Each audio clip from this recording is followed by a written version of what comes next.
أعوذ بالله من الشيطان الرجيم. بسم الله الرحمن الرحيم. الحمد لله رب العالمين، ثم الصلاة والسلام على المبعوث رحمة للعالمين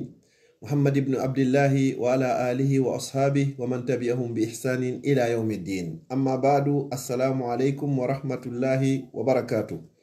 haray musidɓe julɓe tedduɓe teddirɓe l'islam ɓawon yettude allah bajjo seniɗo wawɗo mo ronkata juula e ɓurna awtage fo mo sallllahu alayhi wa sallam, kanko e ɓeygure makko nden fof e sahabaɓe makko ɓen fof e kala wonɗo e lawol ɓeɗo yo allah waɗ en e maɓɓe. musidɗo moɗon ga dina e ka enɗan Abdallah Diallo Bruxelles salmini on salminago l'islam, salminago yimɓe aljanna ka aljanna. mi toriki allah yo allah waɗan on fop moɗon jeyaɓe yimɓe aljanna. alluwal meɗen sumayengal hande ko honɗum, haray ngal leeti moƴƴa, haray meɗen yaafini. ko hande woni jemma arano on e jemmaje juma e nder ndu lewru sumaye ɗo e hitande 2024. haray noon jemma juma arano on ni allah holli en mo, yo allah holloy en kadi jemma sakkitoro on kadi e jemmaje juma ɗen e nder lewru sumaye. musidɓe julɓe tedduɓe ko adi kon nelaɗo sallallahu alaihi wasallam e maaki nyalande ɓurde moƴƴude e nyalɗi yontere nden fof ko nyalande juma. ko e nyalande juma baba meɗen adama woni ko o taga, ko e nyalande juma o naada aljanna, ko e nyalande juma o yaltina ton, ko e nyalande juma kadi darngal ngal woni ko daroton. ko e nyalande juma nelaɗo sallallahu alaihi wasallam e maaki sa'ihu gotum no e nder juma kala hawrondirɗo e kunɗon hara himo torade allah jaabinanaymo ko o tori kon. ko ɓura teñƴinede jortede kon haray ko ɓaawo ko alansara salmina ɗon e nange ngen mutoyde, ɗum ko nyalande juma. nelaɗo sallallahu alaihi wasallam ɓe maaki kadi haray nyalande juma ko yon hebbin juulugol e maɓɓe sallallahu alaihi wasallam. hebbinon juulugol e nelaɗo jemma juma e nyalorma juma. haray nyalande juma kadi ɓe maaki kala janguɗo suratul kahfi e nyalande juma allah subhanahu wa ta'ala waɗanaymo annora ha e ndeya jumare kadi. haray ko en jangu suratul kahfi ka jemma juma ɗo e ka nyalorma juma. sa heɓi jemma on ɗo hino moƴƴi, sa heɓi nyalorma on hino moƴƴi, sa heɓi jemma o nyalorma o nde laabiji ɗin ɗiɗi non haray hino moƴƴi.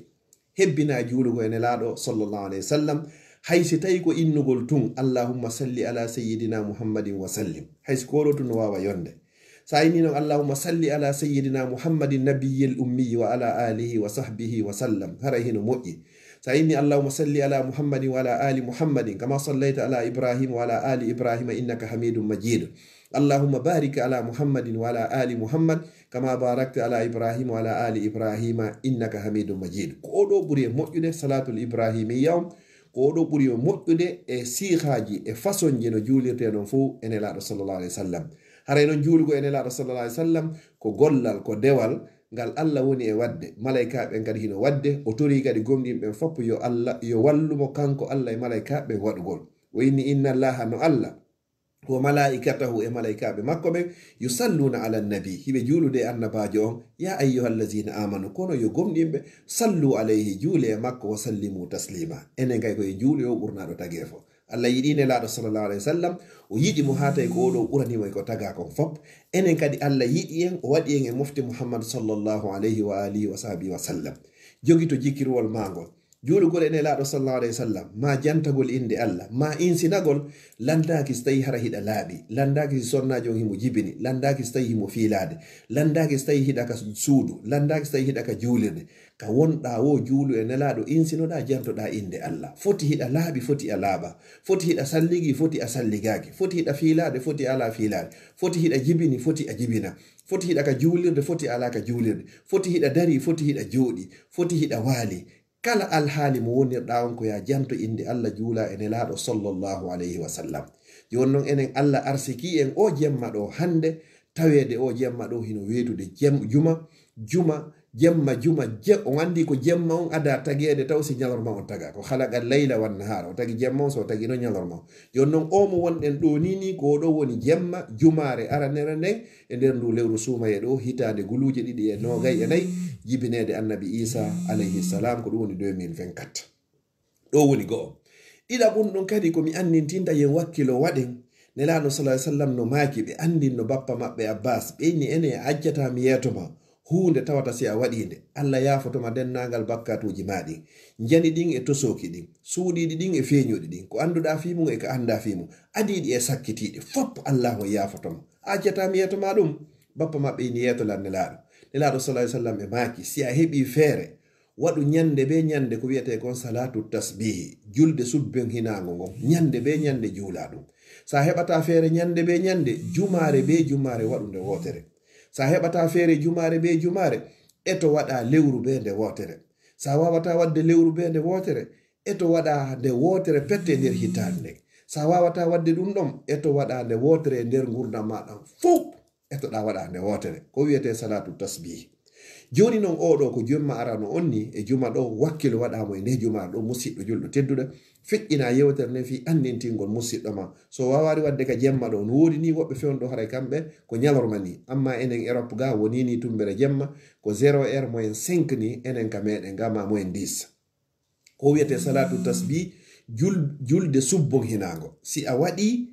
nde wotere e nder gurnam ma fo wata ronku ɗum ma nde wotere e nder hitande ma ɗum nde wotere e nder lewru ma nde wotere e nder yontere ma nde wotere e kala jumare ma ɗum waɗa ñande be ñande wakkiliɓe waɗa ñande be ñande hikkiɓe ɗon ɓe waɗa nde wotere e nder yontere hikkiɓe ɗon ɓe nde wotere e nder lewru hikkiɓe ɗon ɓe nde wotere e nder hitande hikkiɓe ɗon ɓe nde wotere e nder gurdam maɓɓe fofuɓe ɓe wuuray ha ma ya waɗari hay nde wotere yo Allah danno e tawnede e ɓen ɗon ko wiyete salatu tasbih ko honno o juulirte en waɗino yewtere fi makko inchallah en fillitoto kadi hara no yawiri ko darɗe nayi woni on tigi juulata o juuliraɗe wona o juulirta noon kadi fana so dari ko inni Allahu akbar o janga fatiha on ha o gayna o watta ɗon simoro newanindemo o inna subhanallahi walhamdulillahi wala ilaha illallah wallahu akbar wona go'o subhanallahi walhamdulillahi wala ilaha illallah wallahu akbar woni ɗiɗi subhanallahi walhamdulillahi wala ilaha illallah wallahu akbar woni tati o naɓirani ha o timma laabi 15 si timmi laabi 15 o turo ka koppi so o turike ka koppi o jangi subhana rabbiyal azimi on de laabi tati ha o gayni o watta ɗon kadi subhanallahi walhamdulillahi wala ilaha illallah wallahu akbar ɗon woni go'o o naɓa ɗon ha o timmina 10 o ɓanto o inna sami allahu liman hamida rabbana walakal hamdu hamdan kasiran tayyiban mubarakan fi o waɗa ɗon kadi subhanallahi walhamdulillahi wala ilaha illallah wallahu akbar woni go'o subhanallahi walhamdulillahi wala ilaha illallah wallahu akbar woni ɗiɗi o naɓa ɗon kadi ha o timmina nde laabi 10 o sujjoya ka leydi so sujji ka leydi ha o gayni o waɗi subhana rabbiyal a'la on laabi tati ɗon kadi waɗa subhanallahi walhamdulillahi wala ilaha illallah wallahu akbar woni go'o subhanallahi walhamdulillahi wala ilaha illallah wallahu akbar woni ɗiɗi o naɓa ɗon kadi ha o timmina nde laabi 10 o ɓanto so ɓantike o inna rabbi gfirli warhamni waɗini wafini warzuqni so gayni on ɗon adu o sujjitoyde ka o jooɗi ɗon o inna subhanallahi walhamdulillahi wala ilaha illallah wallahu akbar woni go'o o inna kadi subhanallahi walhamdulillahi wala ilaha illallah wallahu akbar woni ɗiɗi o naɓa ɗon kadi ha o timmina nde laabi 10 o sujjoya sujuudu ɗiɗaɓo on so sujji o inna subhana rabbiyal a'la on laabi tati ha o gayna o watta kadi subhanallahi walhamdulillahi wala ilaha illallah wallahu akbar woni go'o subhanallahi walhamdulillahi wala ilaha illallah wallahu akbar woni ɗiɗi o naɓa ɗo kadi ha o timmina nde laabi 10 so ɓantike ɗon ado o immanade darnde makko ɗiɗaɓere nden oɗo wiyete jalsatul istiraha so ɓantike ka sujuudu ɗiɗaɓo o jotto ɗon fi waɗugol subhanallahi walhamdulillahi wala ilaha illallah wallahu akbar o naɓa ɗon nde laabi 10 si o immano noon hande kadi darnde makko ɗiɗaɓere nden so immanike darnde ɗiɗaɓere nden o naɓa fatiha o gayna o watta simore o ƴetta kadi subhanallahi walhamdulillahi wala ilaha illallah wallahu akbar o naɓamo ɗon laabi 15 wano waɗirno noon ka darnde aranere ko ɗum holli darnde be darnde ko hawrata ko nde laabi 75 joni noon laabi 75 nde laabi 4 ko ɗum hawrata ko laabi 300 ko ɗum ɗo wiyete salatu tasbihi julde subbun hinnago ma ɗum salatu tasabihi haray ɗum ɗo nelaɗo sallallahu alaihi wasallam jannuno bappa maɓɓe Abbas yoɓe waɗu ɗum ɗo ñande be ñande si ɓe heɓi feere si ɓe heɓari feere yoɓe waɗu nde wotere nder yontere ma jumare be si ɓe heɓari yoɓe waɗu wotere nder lewru si ɓe heɓari feere nde wotere nder hitande si ɓe heɓari feere yoɓe waɗu nde wotere nder gurdam maɓɓe fo Allah yaafo ma bakkatuji ma jani e tosoki suuɗiɗi e feñuɗi ko annduɗa fimu e ko anda fimum ko tewa e ko falja mi toriki Allah subhanahu wa ta'ala on yaafotoɗo bakkatu yo Allah yaafola yaafo on fof moɗon dendagal bakkatuji moɗon janɗi fanɗi suuɗi feñi ko annduɗon fimum e kon anda fimum ko tewa e ko falja ala yaafotoɗo bakkatu si wona Allah yo Allah yaafo en e nder ndu lewru sumaye o rinɗina en fof meɗen